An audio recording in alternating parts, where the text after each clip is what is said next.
Dadhood.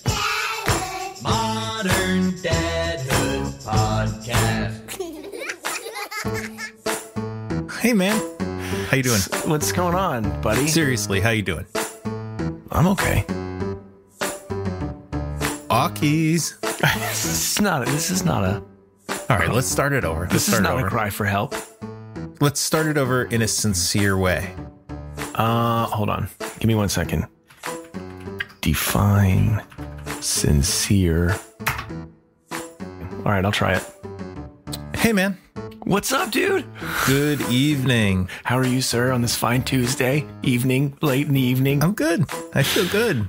Well, did you have a good day? It's kind of still, the week is kind of fresh. How's the week hitting you?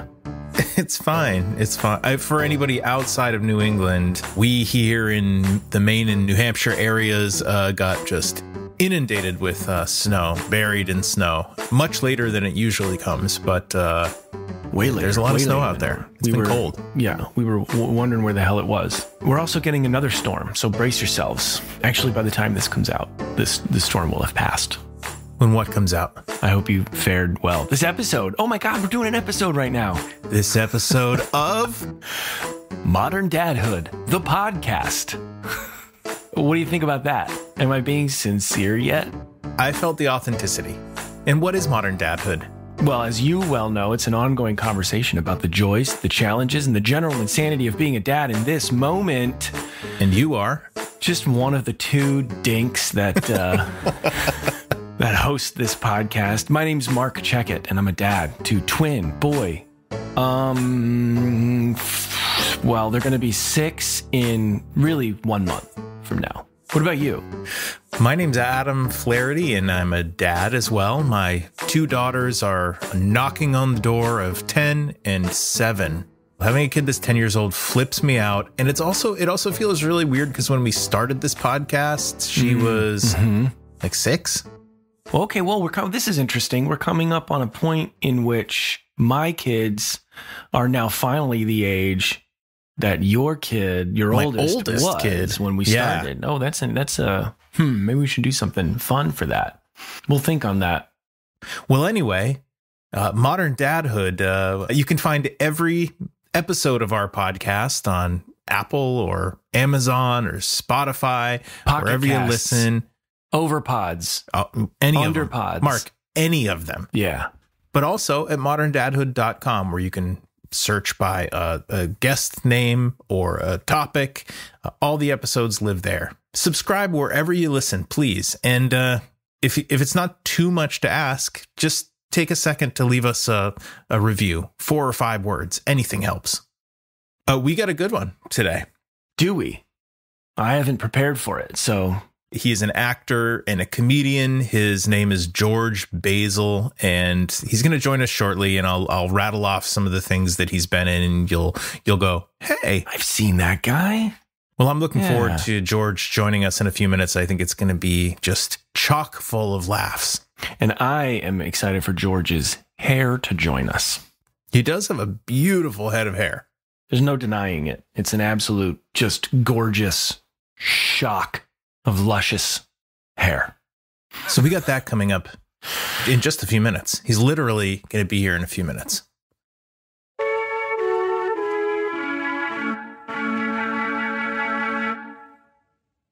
So, what else, man? What else is happening?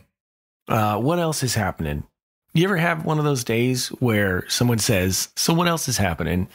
And you just can't think of anything that's been going on in your life? I mean, I guess it's kind of a lazy question, right? Well, what else is going on? What's going on? You do the work of entertaining me with a story.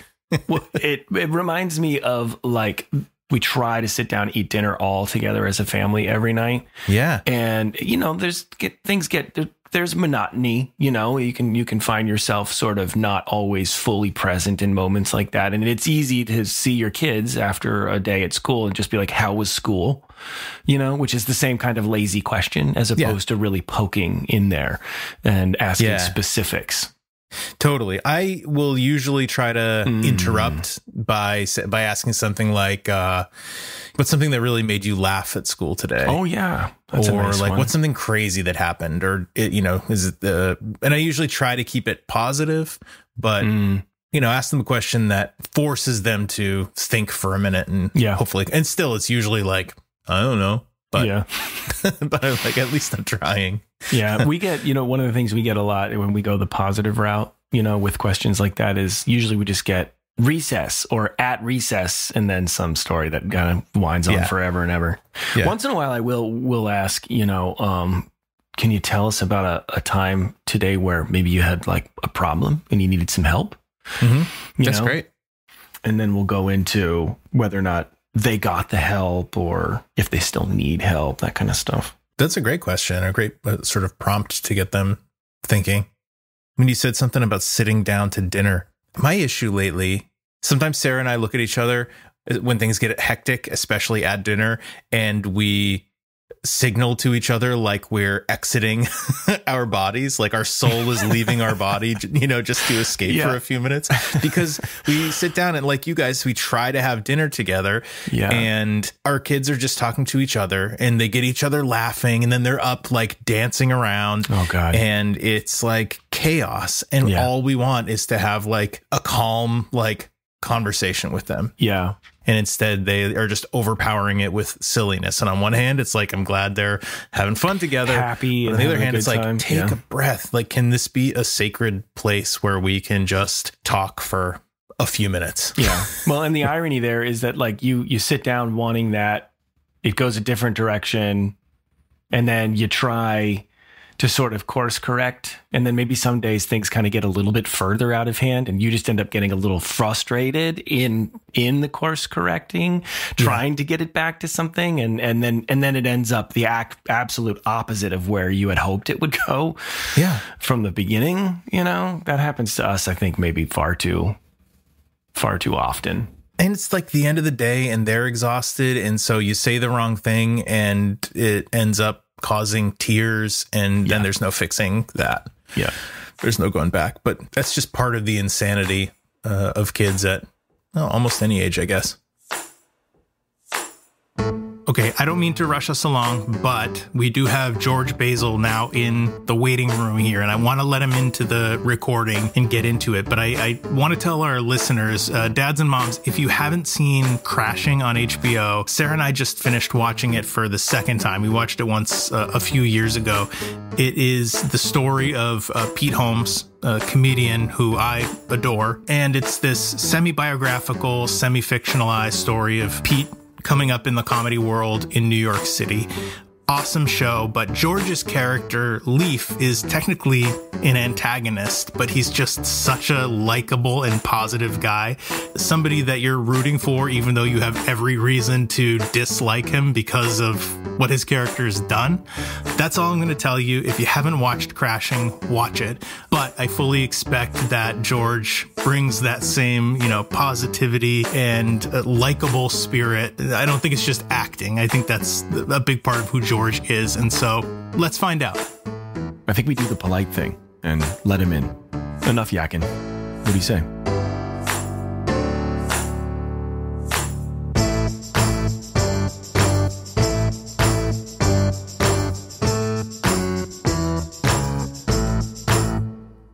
George Basil is an actor and an improv comedian who lives in LA. He's known for Crashing on HBO, starring Pete Holmes, for Flaked on Netflix, for lots of stuff on College Humor. And if you've seen the Barbie movie, you saw him comically chase Margot Robbie and Ryan Gosling, who were shoplifting from him. George is a dad to one daughter. And man, I'm so excited to chat about dad life with the incomparable George Basil. Thanks for being here, man. Hell yeah. Hi. I love hearing my my short resume. That's like it's like that is it. And one line in Barbie will do the trick. Well, I have to ask, like, what before we get into dad stuff, like, tell me about receiving that phone call and what entered your mind? Yeah, I remember exactly where I was. It was like, I'm in my yard. So a lot of this, whether we're talking about the shutdown or the strike or whatever, a lot of the downtime in this field has left me just on my property, building stuff wrong a lot of the time, fixing stuff, but a ton of it is just spent outside, and I love that, and I feel productive, and it's a lot of fun, and it's creatively fulfilling a lot of the shit that doesn't get done by acting with the limited opportunities. But I'm out there, my manager calls, and he's like, we got an offer, which I don't get many of those. Like, I audition constantly. I have an audition that I have to do like tomorrow. You're always lucky to have the shots at doing it. So, but to get that phone call where they're just like, hey, it's just going to come at you. If you want it, you just say yes or no. I'm like, okay. And then even more, the call came from Allison Jones, who is like an incredible lady. I'm not just saying this because she's at the top of her game and she's one of the best casting directors in the world, but it is because like she just makes you feel cool, man. She makes you feel comfortable. She's always done that from the first time that I went into her office, and everyone's shaking.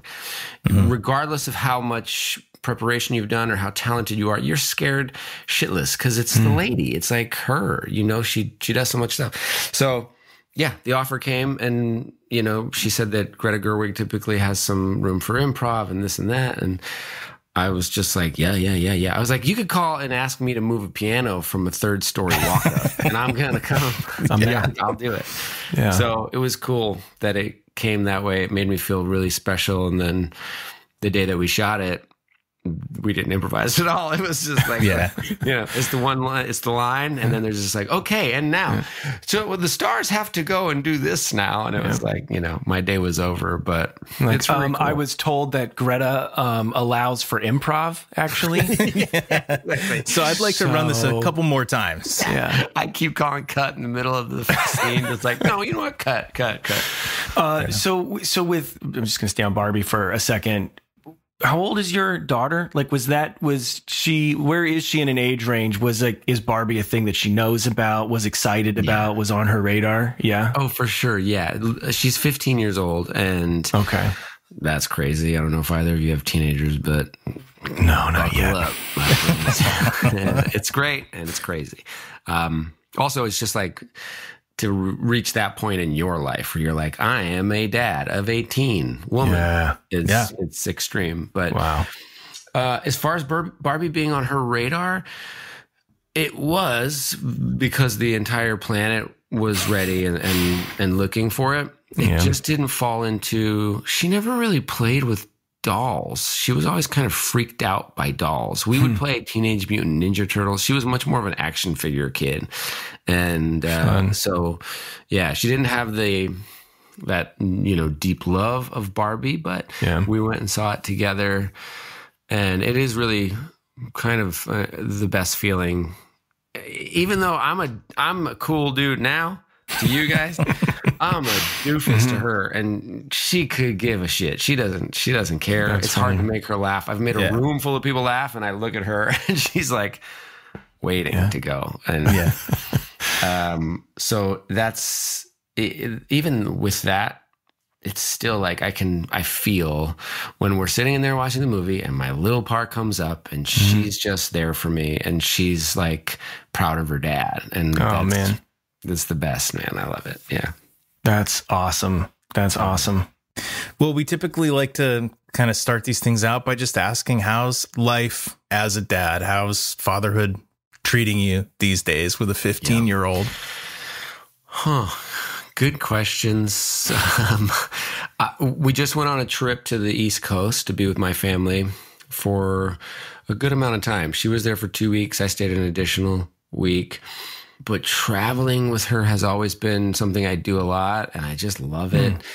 It's weird. I'm a single parent, and it's always been like that. And so there's a partnership involved between her and I, and that's always been there. And you really have to trust each other in ways that I think, because we visit a lot of my friends in Maryland, and they've got tons of kids, right? So like one family's got 3, one family's got 4.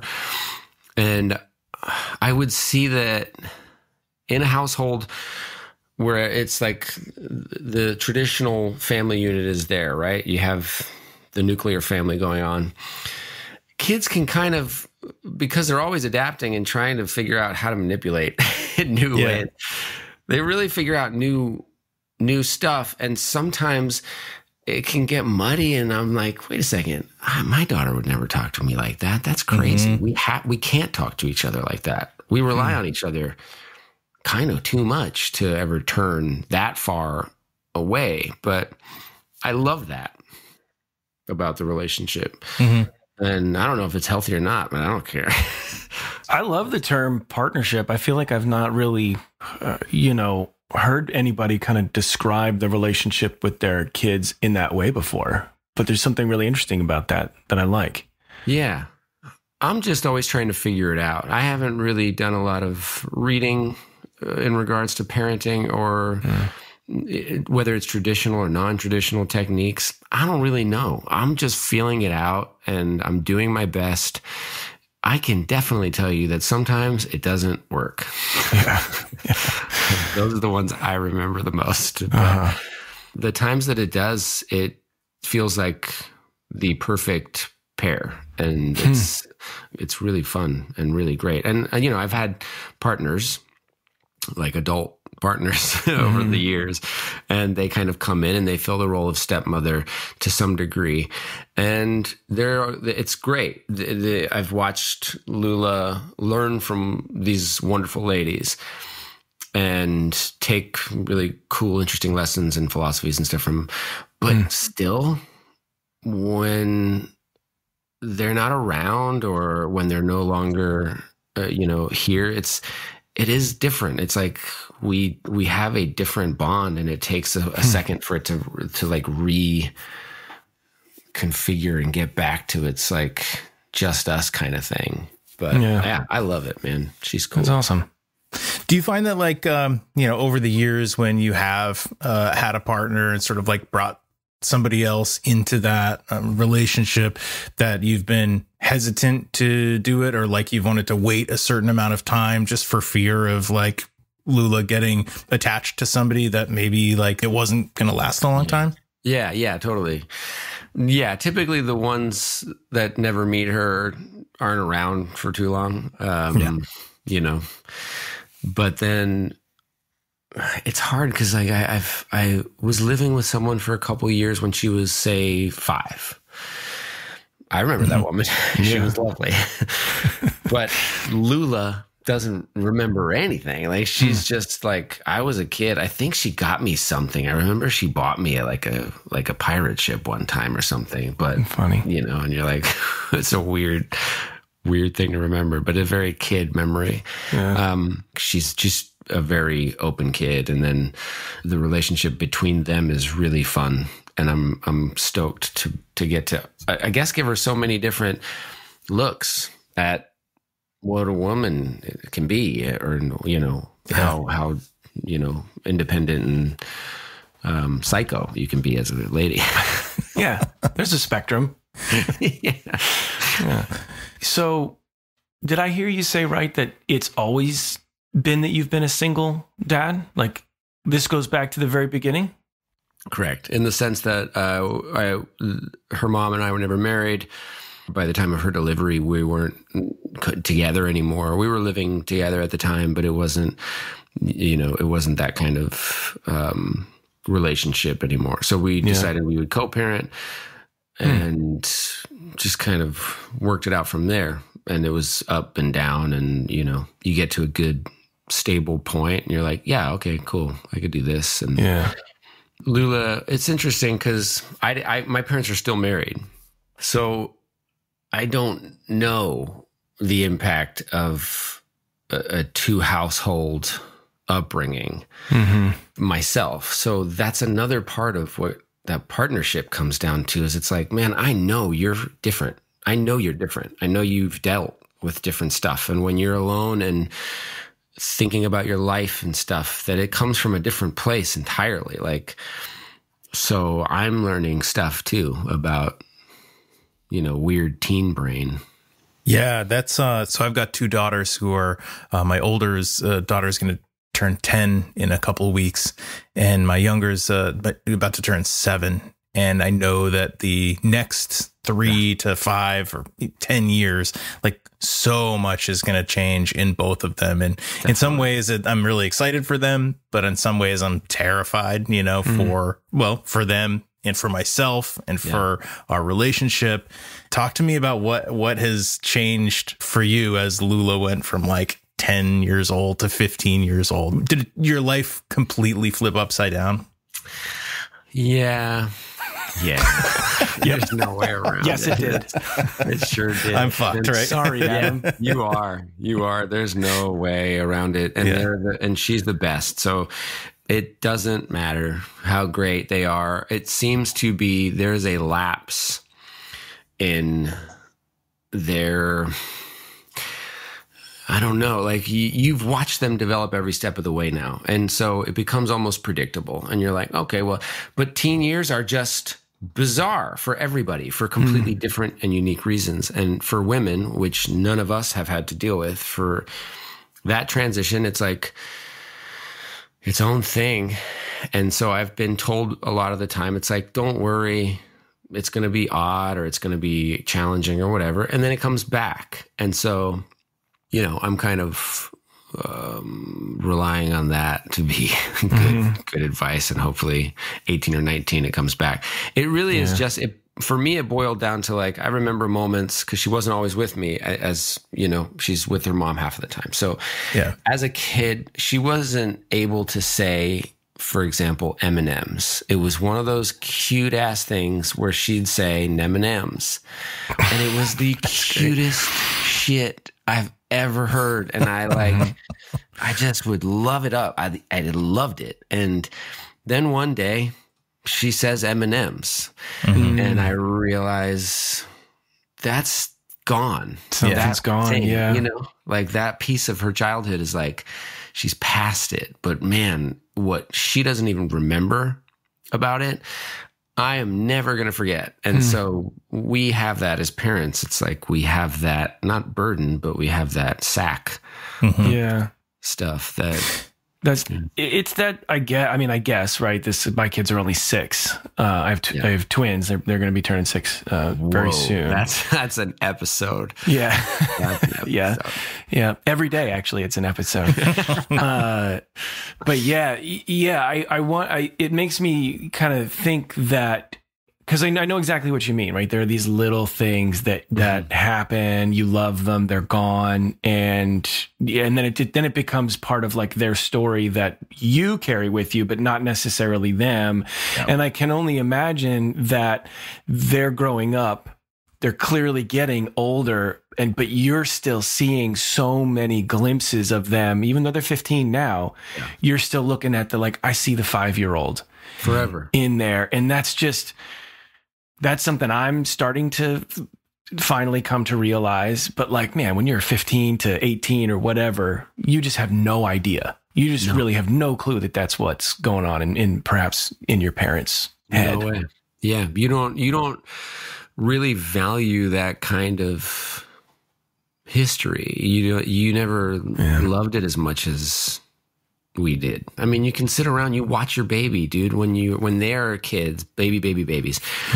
We just sit there and look at them for hours and like make sure they don't fall or make sure this or that. It's such an incredible relationship, and like the changes that it goes through are also incredible. The teen stuff is I got nothing.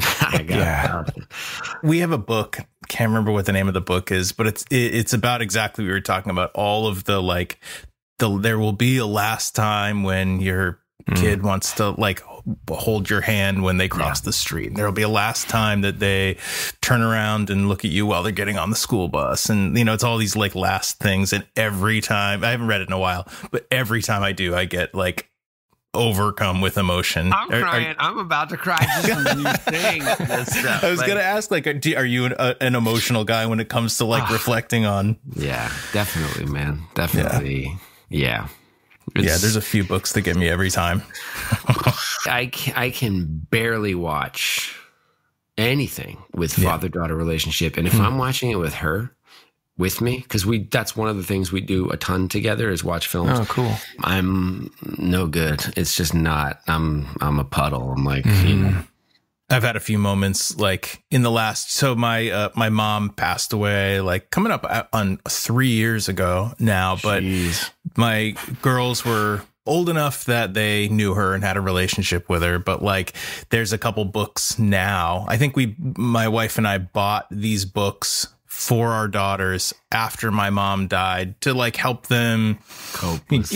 Help them cope, like give them some context. One is about like a memory box, like just a way to like keep them with you. And they're very sweet books, but like every time one of my kids wants to read one of those, I just like, melt into a puddle. And what I found interesting is when I am super vulnerable and become emotional, how especially like my older daughter the roles almost reverse, and she'll be like, it's okay, Daddy. Do you want me to read for a minute? And it's just so sweet. That's I love it. Really sweet. It's incredible to see.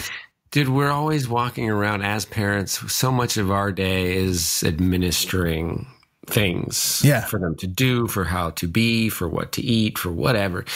And it is us in this form of like, I'm the adult because I'm your dad and I was born long ago and now I'm here and I have like money to pay for things. You don't have anything. I have to do it. And that doesn't have any emotional integrity. That's just like every adult's that asshole, And when we really crack open a little bit and our kids love us, but not the same way that we love them. I think my therapist said something a while back, but it is like every parent's responsibility to love their child, but it is not the child's responsibility at any point to return that love. It's like their job is to grow up and to become good or to do right or all that. And that's brutal. Yeah. Sucks. Especially if you have any, like, if you've ever been starved for affection or love or whatever, and that's any part of your trauma from being a kid, if that's unresolved, you can't get it from your kids. You're still kind of like, I'm empty and I'm trying to, give you love. And it's a lot, dude. It's crazy stuff. I'm glad that your daughter reaches out and takes care of you because that's sweet. It's just, it's awesome to see them rise up and just instinctually, take care of us the way that we've taken care of them. But, I think our kids often reflect back to us, what we give to them. But yeah, you're absolutely right. It's like, it's not their job. It's not their responsibility to do that. No, definitely not. But it should, like, when my daughter does stuff like that, it makes me feel confident that I parented her right, that she has the ability to be caring, and it's like, cool, yeah, all right, I've done something right, and you're gonna be good, you're gonna be okay, So speaking about your career a little bit, you had Lula when you must have been like late 20s, 30, 29, I think, How do you think that everything up? That's it. That's the question. That's the phrasing. I had my daughter around that same age, a year or two younger, maybe. But I was going to stay relatively local. I traveled some, but not a ton. But for you, how did you sort of navigate being a single dad, raising a baby, a toddler, all the way up to now as a working actor? Like, loaded question, but like, how did you balance those things? Oh yeah. It's a really lucky timeline. I think I was living in New York. I was doing and teaching improv at a place called the Magnet Theater. It wasn't the big theater in New York. It was a tertiary theater. And so you really had to do it all. Like I wanted to be there every night. That's the only thing I wanted to do. And I wasn't getting paid anything. No one was. So it's like, well, I don't need money. I can coach for $20 an hour, or I can do whatever. And, you have a bunch of roommates and you live in Brooklyn. Yeah. That was the setup for, I think, myself and a lot of people. And then it happens. I immediately started to look for like a job that would give me somehow benefits right away so that she could be born, because I didn't know how that happens. So I was definitely on my heels for a second. A dear friend named Joey Debner, he works at Apple, still to this day. I think he's got to be a 20-year veteran or something. Wow. But he worked at an Apple store. He got me in, he got me hired, and he got me insured. And he basically just, it was like he threw a line into the water, and I was like, it was everything. Yeah, dude. And to this day, it's like, there's so many aspects to it that I'll never be able to thank him for entirely. But Lula's born at that point, and I have this job at the Apple store. I was only able to keep it for about a year, and then they finally fired me. They figured out where I had been hiding. I would go like downstairs. They found me, and they kicked me out. And I totally get it, and they were right. At that point, Lula had to move with her mom back to where they're from in Dallas, and so it was like about a year of not knowing what to do in New York. But a friend told me to start doing like commercial auditions, and there was a class in New York. I took the class, and it was a casting director named Stacey Gallo, and she's an incredible woman, and she was doing commercials constantly. She she was lovely. We got along. And then the agent that she invited to come and watch everybody at the end, this friend to this day, Phil Cassess, he was like, I want to sign you if you want. And so he just started throwing me out on commercial auditions. I'd never done anything like that. I didn't go to theater school. I'd only done improv. I knew performing's always just been what I do. I did it in high school.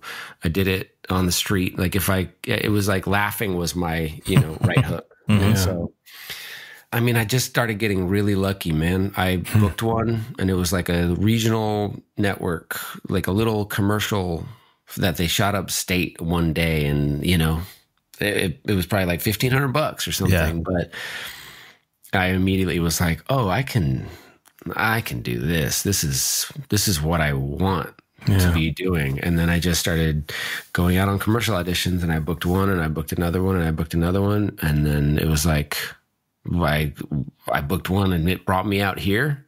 I'd never been to LA. Flew out to LA. I was not ready. I was just like, what? This is my hotel. I walked in, and they were like, hello, Mr. Basil. And I was like, dad here? Where's my dad? Like, just, little boy wearing big shoes, and then got on set, and I was like, fuck, I don't know what I'm doing. I think, this audition was forever ago. I don't know what you want, but I'll try. And then we shot the whole series. And then I think he brought me in again, dude. And it was like for a national network spot and a bunch of them. And then I moved to Los Angeles, and I was able to move my daughter and her mom, who were in Dallas, out to Los Angeles. And I set them up so that they could stay for a little bit. And then, it's just kept going. Like I would go in and get really lucky on an audition, or I just don't remember not getting them. Yeah. So that period of time when she was in Dallas and you were in New York and then in LA, like, was that just so difficult? It must have been so hard to think about, like, how fast babies change. Like, it must have just tore your heart out. She had stayed for about a year. So she was like one-ish, little after one, maybe one and a couple months, like 15 or 16 months old. And we couldn't do it. Like I needed to rent rooms in my apartment to make rent. And I wasn't making enough at an Apple store, and they had fired me. So I'm kind of SOL in that situation. And it's also difficult because, like, you're not with this woman. And so they're not fulfilling that part of the situation. And so when she decided they had to go, it was just like almost a full year, and it definitely sucked. And then That's why the first thing I did with what I was able to make was bring him out and get her close. Yeah. And there were some times where, her mom was like, I don't like it here. I don't like LA. I'm going back to New York, or I'm going back to Dallas. And I was like, okay, well then I got to leave, I guess. I don't know. What am I doing here? Right. It's always kind of luckily worked out. Well, I wanted to ask about Six Pack, the short film. Oh yeah. So that you and your daughter were in. Now this seems like maybe it was several years ago. Yes. At this point, several girlfriends ago, we call it. Okay, we measure life in girlfriends. I get that. Yeah. But like, I just wonder. I guess. Well, I first wonder, how did that happen? How did that come to be? But also, like, what was that experience like? Working with your kid like that? The best. I'll send you guys another thing too, that I wrote and directed with Lula in it. And, and we shot it at my house, but I never released it. It's a short film, and it was just an out of pocket thing, and I wanted to do. And then I realized directing an 8-year-old is wildly different than being a dad to an 8-year-old. But Six Pack was wonderful. It was actually a partner of mine at the time that made that. And it was loving. It was wonderful. It was like Lula felt good. She wanted to be a part of it. It's so funny, the idea of that role reversal where a kid is holding up a full-grown man. And then there at the end, this is borderline child abuse, but for art. It's for art. Yeah. Thank you. Yeah. We had breakaway bottles, right? They're like really expensive sugar glass breakaway bottles. Yeah. But you just can't prepare yourself for the sensation of getting even a breakaway glass thing on the back of your head. It doesn't hurt, but the sensation, the pop, the everything of it is startling. And so poor little Lou, she's there, and I'm like, okay, sweetheart, we're going to do this once. Okay. And it's just one time, we're just going to try it out. And it's ready and go and pop. And it was just instantaneous. She's like, and looks back at me like I how hit her could you do this to me? I felt so bad. And so then we just started cheating the shot. And I don't think that was the only time that we ever did it. And so, but I love it. I mean, I love anything that I can do with her or alongside her that's feeding that creative bone and making sure that she knows that a part of life is happiness through creativity and whatever that means, she's this weird LA kid, dude. I'm not from LA. So she's 15. She's got a piercing here. Yeah. And, I'm like, wow, my mom beat my ass for stuff that's nothing. I couldn't even pierce my ear, but it's really fun to watch kids and get kids into it without the stage parent sort of aspect, I'm never going to push her to do stuff. She actually signed on with my voiceover reps. Oh, right on. Nice. Yeah. And because I was like, she's got a cool little voice, and why not? Right.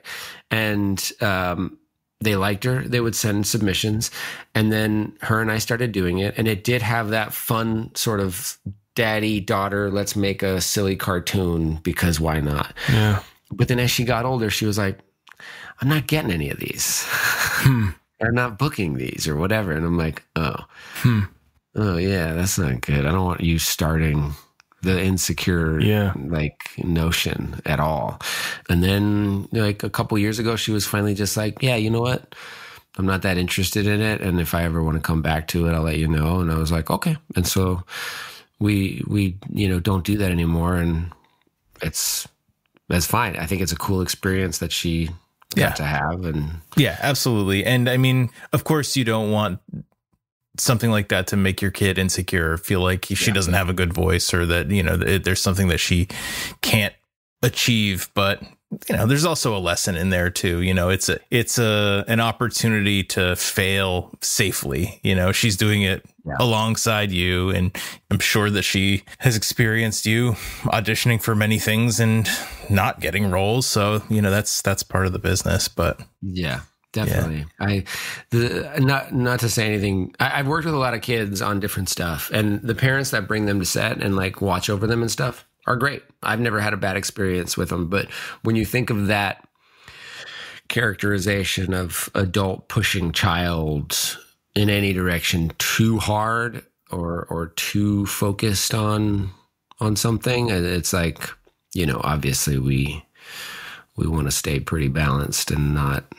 If she was earning, though, that wouldn't be a bad thing. Yeah, really cool. But you certainly do have to wonder, like, sometimes what's the motivation? Or is your kid your cash cow or your proxy? Yeah, it's like what you wanted to do or something. Who knows? But there's something so nice to hear you talk about, like, with the improv. Like, I'll do that any day, all day. It doesn't matter if I get paid for it. But like, there's just something so wonderful in a parental example of like having a thing in your life that you love so much in such a pure way. Like, not everybody has something like True. That, and there's something you really can't put a number on how valuable that is in terms of an example for a child to have. I mean, even if she's not, and it sounds like she's going towards creativity in some way.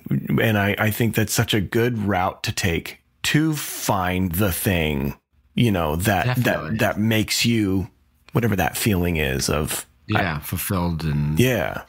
Well, I mean, I see a guitar behind you, so I associate that the same. Where it's like when your kids see you grab that device, it's not this, it's not the other bullshit that we have that just is kind of like wasting our time or taking our attention away from them. It's you sitting there and playing it because it's beautiful, playing it because it's something you can share with your family. They can sit there and listen to it, even if they're not enjoying it yet. Yeah. It's not you sitting there and being like playing it real hard and then just being like, I'm going to be the best. Yeah. I'm going to be Stevie Ray Vaughan and I'm going to like tear up some licks or whatever. Yeah. I perform in bad ways too. I mean, I feel like I talk in therapy about, like, every time I go in to talk to my therapist, the first 5 minutes are blown by me just being like, how you doing, pal? What's happening? Ooh, you look good. You dress nice, blah, blah. And he pulls me back in every single time. And he's just like, you're paying me. Cut the shit. Let's get down to business. Yeah. He's just like, what? You're performing again. And it's been years and you still don't necessarily have that comfort or that ease of coming in, sitting down, taking your time and starting a discussion. And I probably overdo it a little bit sometimes too. You mentioned a bit earlier, you like traveling with Lula. I heard in doing a little research for this, I think it was an old episode of Pete Holmes' podcast talking about your family having a place in Greece. Is she like a good travel? One of the things I'm looking forward to with my girls is them being old enough to travel and take in some other cultures, and we've done the Disney thing, but like I want to take them to to Europe. Yeah, exactly. And I think it's very important to do that. And she's an incredible travel companion. We've been to Greece a bunch, but that's like soft landing. We know what we're doing. She doesn't speak Greek. I do, but she knows I'm taking care of it. She knows we have a place, which she knows that we're good. Greece is, common for her, that's pretty cool. But other places that she's been, like, there's so much to learn. For example, we're going to go to Mexico for her spring break, just her and I, and we're going to like a little fishing village. And it's like, I'm learning how to speak Spanish. I speak pretty well. She's in Spanish class. She's struggling or she's whatever. It's like going down there and implementing that as an immersive experience and then being like, watch this. Yeah. I don't know what I'm doing. Watch this. I don't know what I'm saying or how to exactly say what I want. So watch me fail. and then you try, or then you do it later down the way or whatever. Like that kind of stuff, it's so good and it's so important and it keeps us so grounded. And I think when kids just kind of stay here and, you know, we're all just breathing the American air all the time, it's great. We're lucky. We're incredibly fortunate. But there's like 700-year-old buildings in France where you can like walk up and be like, Jesus, what the hell? It puts you places. It puts you weird, different places in your head. And I think it also, like, she's not a whiner. She doesn't complain. Yeah. And that's huge to me for a kid, because they get uncomfortable or they want their shit. They want like whatever it is, they want it. But for her, man, when we're on the road, she knows it's like, we're on the road. You're on your feet. You're waiting at a bus stop. You're walking down here. Or if we're traveling in some sort of, if it's for work, I've taken her places for work, and I'm just like, watch this. We get in this car. I don't have to drive it. This guy drives. Yeah. Or, you know, we sit in these big seats for work, and she's like, right on. Okay, I could get used to that. And I'm like, do not get used to that. Yeah. I cannot afford you to get used to that. It's funny. Yeah, but it's fun. It's definitely one of my favorite things. We had Japan planned because she wanted to go to the Ghibli Museum. I had it for someone that's not great at doing that kind of stuff. I had it all locked down and reserved and booked and paid for and all of it. And that was like 2020. Oh man. But I know. Anything that's in production right now? Anything that we can promote for you? I did a feature right before Christmas last year. I think it's going to be called Didn't Die. And that's my friend Mira Manon directed that. I just don't know when that's going to come out. And it's such a weird time for like the landscape here, where you don't know what's canceled or what's coming back or what's going to go here or there. The strike was really kind of gnarly, but it feels like things are coming back. So hopefully I have a bunch of things to report to you guys soon, and we can redo this episode, and I'll be like, oh, there we go. I'm on Righteous Gemstones again. That would be nice.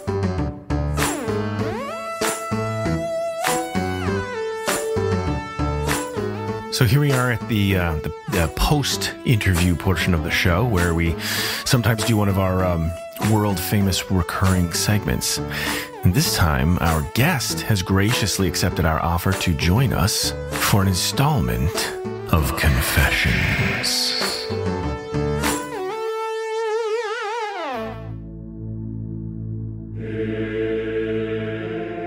I'm often surprised at how quickly I can bounce from experiencing pure joy to absolute rage to paralyzing anxiety and back again.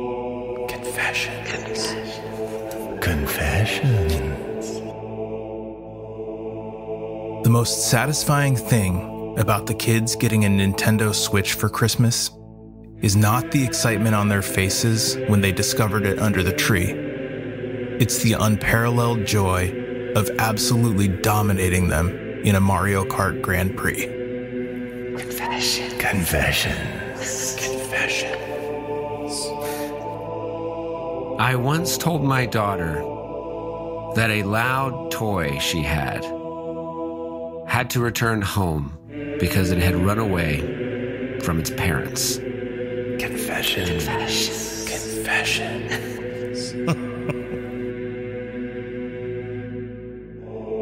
On more than one occasion, when I'm in the midst of explaining to one of my kids exactly why a consequence is necessary, I suddenly realize I don't believe a word I'm saying. Confessions. Watching my 10-year-old embrace skateboarding is inspiring. While I'd love to join her in this hobby, the prospect of shattering every bone and living out the rest of my days in a full body cast is a formidable deterrent. Confessions. After adopting a duo of dogs, that then I eventually had to give to an ex-girlfriend.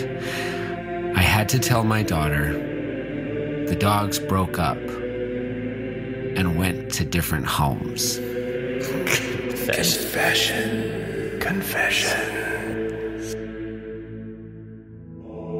The absolute best part of my day is when I'm sitting by the window, looking out at my kids as they're getting off the bus in the afternoon. They're smiling, they're laughing, so animated and full of life. But they're still far enough away that I can't hear them yet.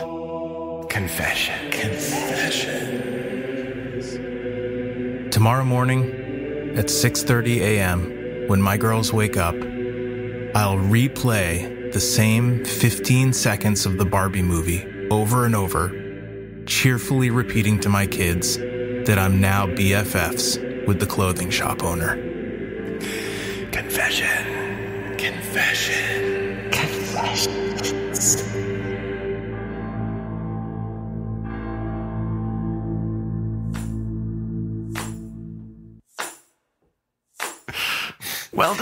Well done. Yeah. Thanks for humoring us there. Totally. I loved it. Thanks for having me. It was awesome. George Basil, thank you so much. It's been a pleasure catching up with you, and best of luck with everything career related and everything dadhood related too. Thanks, man. Thanks. I bet you guys are both dads. I can feel it. So I appreciate having me in. Thanks again. Bye, George. See ya. A great dude. Basil. Man, what a guy. He's just cool. No bones about it. But won't you close out the sode for us, Mark? Well, you've reached the end of another episode of Modern Dadhood, the podcast. Wherever you listen to the show, be it Amazon, Apple Podcasts, Spotify, don't forget to leave us a quick rating or a review. Just real quick. I, Mark Checkett, challenge you, listener, to tell a friend about the show. We would be forever in your debt. You can find Modern Dadhood on all the social medias, most of the social medias. We're not on Threads, man, for God's sakes. We'll link to all the social medias that we're on in the episode notes. But you can also go to moderndadhood.com to see all of our past episodes, to see a little video about the show, to sign up for the mailing list. It's all there. We should do another video. That's an old video at this point now, right? Yeah, we're but 96 people still love episodes it. in. People rave about that video. Well, listen, we're not going to remove that video, okay? No chance, okay? But I think another installment, maybe. Something. I'll make a new video. Let's do it. Let's get it together. Also on the website, you could, if you feel like it, purchase a Modern Dad hoodie. Yes, thanks. The word. Thanks. My brain just stopped working. You just like, I could actually see on your forehead the spinning wheel there. You could purchase a Modern Dadhood t-shirt or dad hoodie. Very comfortable, very stylish. Can confirm. What else you got? Thanks to Casper Baby Pants and to Spencer Albee for the music in our podcast. Thanks to Pete Morse at Red Vault Audio for making our podcast sound great. That was a great Thanks job. to George Basil for making time to join us. We'll link to some of his work in the show notes. Hilarious. Yeah. Actor. You can go down a Basil rabbit hole. Well, listen, last but certainly not least, thank you for listening.